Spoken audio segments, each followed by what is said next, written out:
നമസ്കാരം. വയനാടൻ കാടുകളുടെ മൗനത്തിന് ഒരു പ്രത്യേക താളമുണ്ട്. മരങ്ങൾക്കിടയിലൂടെ മഞ്ഞരിച്ചിറങ്ങുന്ന ആ തണുപ്പിൽ ഏകാന്തതയെ പ്രണയിച്ച ഒരു പെൺകുട്ടിയുണ്ടായിരുന്നു.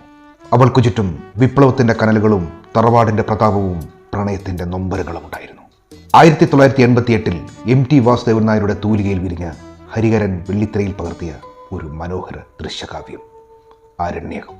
സലീമ അവതരിപ്പിച്ച അമ്മിണിക്കുട്ടി പുസ്തകങ്ങളിലെ സാങ്കല്പിക കഥാപാത്രങ്ങളെ കാട്ടിൽ തിരഞ്ഞു നടക്കുന്ന ഒരു സ്വപ്ന സഞ്ചാരിണിയാണ്. തറവാടിൻ്റെ കടിശതകളും അച്ഛൻ്റെ അഭാവവും മാടമ്പി ചുറ്റുപാടുകളും കൂടുതൽ ഏകാന്തതയിലേക്ക് അവളെ തള്ളിവിട്ടപ്പോൾ അവൾ തൻ്റെ കൂട്ടുതിരിഞ്ഞത് മരങ്ങളോടും കാറ്റിനോടും പക്ഷികളോടും പുസ്തകങ്ങളോടുമാണ്. അമ്മിണിക്കുട്ടി എന്നത് വെറുമൊരു കഥാപാത്രമല്ല, നമ്മൾ ഓരോരുത്തരിലുമുള്ള ഏകാന്തതയുടെ നിഴല് കൂടിയാണ്. അമ്മിണിക്കുട്ടിയുടെ മായിക ലോകത്തിന് തൊട്ടപ്പുറത്ത് പാർവതി അവതരിപ്പിച്ച ശൈലജയുണ്ട്. അവളുടെ സ്വപ്നങ്ങളെ പരിഹസിച്ചും അവളെ കൂടുതൽ ആഴത്തിൽ സ്നേഹിച്ചും കൂടെ നിൽക്കുന്ന സഹോദരി. ഇന്ന് കാണുമ്പോൾ ശൈലജയെ ഭാവാഭിനയത്തിന്റെ പരകോടിയിലെത്തിക്കാൻ പാർവതിക്ക് കഴിഞ്ഞില്ലെന്ന് കാണാൻ സാധിക്കും. അങ്ങനെയൊരു അഭിനയ മുഹൂർത്തം ശൈലജയ്ക്ക് വേണ്ടി MTയോ ഹരിഹരനോ ഒരുക്കി വെച്ചിരുന്നുമില്ല. ജഗന്നാഥവർമ്മ അവതരിപ്പിച്ച മാധവൻ നായർ എന്ന കഥാപാത്രം ആ തറവാടിന്റെ അഹന്തയും അഹങ്കാരവും അധികാരവും ഒത്തുചേർന്ന ആൾരൂപമാണ്. ജന്മിത്വത്തിന്റെ തഴമ്പുള്ള ആ മനുഷ്യന് അമ്മിണിക്കുട്ടിയുടെ സ്വപ്നലോകം പരിഹാസവും അന്യവുമായിരുന്നു. അതോടൊപ്പം കാട്ടിലെ വിപ്ലവകാരികളെ തേടിയെത്തുന്ന പോലീസ് ഉദ്യോഗസ്ഥനായി ബാലങ്ക നായർ സിനിമയിൽ നിറയുന്നു. ആ കുടുംബവുമായി യാതൊരു ബന്ധമില്ലെങ്കിലും ആ കഥാപാത്രത്തിന് ഭയത്തിന് നിഴൽ വീഴ്ത്താൻ കഴിയുന്നുണ്ട്. സ്വതസിദ്ധമായ ശൈലിയിൽ പോലീസിന്റെ ക്രൂരഭാവം അദ്ദേഹം ജീവിച്ചു കാണിച്ചു. നെടുമുടി വേണുവിന്റെ മുത്തച്ഛൻ കഥാപാത്രം അധികമാരോടും സംസാരിക്കാത്ത രീതിയിലാണ് ഒരുക്കി വെച്ചിരുന്നത്. നെടുമുടി വേണു അത് മനോഹരമായി കൈകാര്യം ചെയ്യുകയും ചെയ്തു. ക്ലൈമാക്സ് രംഗം കടന്നു പോകുന്നതും ഈ മുത്തച്ഛൻ കഥാപാത്രം പറയുന്ന അല്ലെങ്കിൽ ക്യാപ്റ്റൻ രാജുവിന്റെ പോലീസ് മേധാവിയുടെ വേഷത്തിന് നൽകുന്ന ഒരു സംഭാഷണത്തിലൂടെയാണ്. പൊതുവെ മുത്തച്ഛൻ കഥാപാത്രങ്ങൾ മിക്കതും നെടുമുടി വേണുവിന്റെ കരങ്ങളിലൂടെ അക്കാലത്ത് കടന്നുപോയിട്ടുണ്ട്. വിനീത് അവതരിപ്പിച്ച മോഹനൻ എന്ന കഥാപാത്രം ഈ സിനിമയുടെ ഒരു നൊമ്പരമാണ്.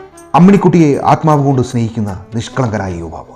അവളുടെ എല്ലാ ഭ്രാന്തുകളെയും അറിഞ്ഞുകൊണ്ട് പിന്തുടരുന്ന മോഹനൻ പലപ്പോഴും അവളുടെ പരിഹാസങ്ങൾക്കും അവഗണനകൾക്കും പാത്രമാകുന്നുണ്ട്. എങ്കിലും ആ കാട്ടുവഴികളിൽ ഒരു നിഴലായി മോഹനൻ എപ്പോഴും അവളുടെ കൂടെയുണ്ട്.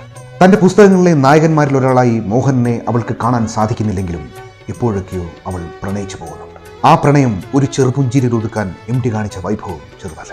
സിനിമയുടെ മധ്യത്തിൽ കടന്നു വരുന്ന വിപ്ലവകാരിക്ക് വേണ്ടി MT ആദ്യം കരുതി വെച്ചത് മമ്മൂട്ടിയായിരുന്നു. എന്നാൽ ചില കാരണങ്ങളാൽ മമ്മൂട്ടി പിന്മാറിയതിനെ തുടർന്ന് ഹരിഹരന്റെ നിർദ്ദേശപ്രകാരമാണ് ദേവനെ അതിലേക്ക് പരിഗണിക്കുന്നത്. ഒരു പകലിലെപ്പോഴോ തകർന്നു കിടക്കുന്ന ആ ക്ഷേത്രത്തിലേക്ക് കടന്നു വരുന്ന വിപ്ലവകാരിയായ ദേവൻ അവസാനം വരെ ആ ക്ഷേത്രത്തിന്റെ ചുറ്റുമാണ് നിലനിൽക്കുന്നത്. അമ്മിണിക്കുട്ടി തന്റെ നായകനായി സങ്കല്പിച്ച ദേവന്റെ യഥാർത്ഥ മുഖം തിരിച്ചറിയുന്നത് വളരെ ഞെട്ടലോടെയായിരുന്നു. മോഹനെ കൊല്ലുന്നത് ദേവനാണെന്ന് തിരിച്ചറിയാനുള്ള അടയാളവും MT നിസ്സാരമായി ഒരുക്കി വെച്ചിരുന്നു. കാലിലേറ്റ വെടിയുണ്ടയുമായി സിനിമയുടെ അവസാനം വരെ ദേവൻ എന്ന വിപ്ലവകാരി വേദന തിന്നു ജീവിച്ചു.